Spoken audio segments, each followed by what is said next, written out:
तो दोस्तों भोजपुरी की जितने भी सिंगर और एक्टर हैं ना, सबके ध्यान ढोरी और चोली से आगे जयबे न करता है। और लोग सब एक दूसरे से मैच आईपीएल खेल रहा है कि मैं आगे, मेरा 100 सेंचुरी तो मेरा 50 सेंचुरी तो मैं ट्रेंडिंग स्टार तो मैं टीआरपी स्टार तो मैं किंग स्टार।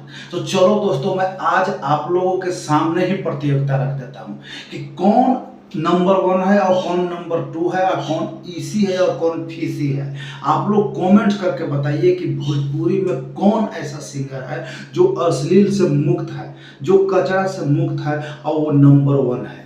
आज हम आप ही लोग से पूछना चाहते हैं, क्योंकि मैं भोंकते भोंकते थक जाऊंगा, ना आप लोग का प्यार सपोर्ट आएगा, ना आप लोग मुझे प्यार करोगे, क्योंकि मेरे पास अश्लीलता नहीं, अश्लीलता के खिलाफ है। मैं शॉर्ट वीडियो भी बनाता हूँ तो भी मैं शुद्ध और साफ बनाने का कोशिश करता हूँ और बनाता भी हूँ, क्योंकि 99.9% मेरा वीडियो कभी अश्लीलता नहीं होता। तो आज मैं आप लोगों से पूछ रहा हूँ कि कौन टीआरपी और किसको रहने से यहीं से शुरू और यहीं से खत्म होता है और किसको रहने से कुछ नहीं होता है। आप लोग ही बताइए दोस्तों।